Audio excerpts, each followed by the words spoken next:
The essence here is the next time that you're hiring a role, don't just think about the job specification.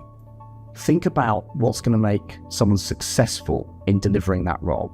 And that means thinking about a success profile. There are 4 elements to the way that we think about a success profile. Now, the first one is skills.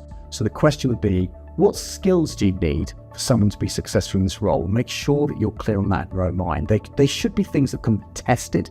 And again, we at AGS can help you with what that testing might look like.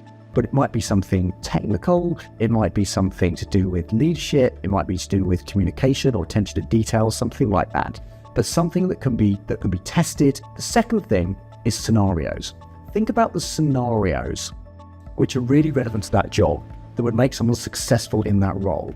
So this would mean you'd be thinking about when someone's in the role, what's the sort of thing that's likely to happen? Again, it could be making decisions in a time-limited manner.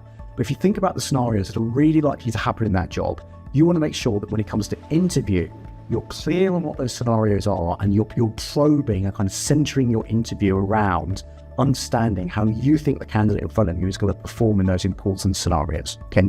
The third area is background. Now, background is largely driven by a CV, and how does the background match to being relevant for the role that you've actually got? And the fourth area is values, the values that you need. What's the culture like within your organization and within your particular team and department, and making sure you've got an assessment of those. So if you can think about those 4 areas, what skills do I need to be successful? What scenarios do I have to be confident the person's going to perform well in to be successful? What background is relevant to be successful? And what values are going to be successful? Those 4 areas together make up your success profile, and you can use that as a framework to decide who you're going to bring in and who's going to be the best possible person for you.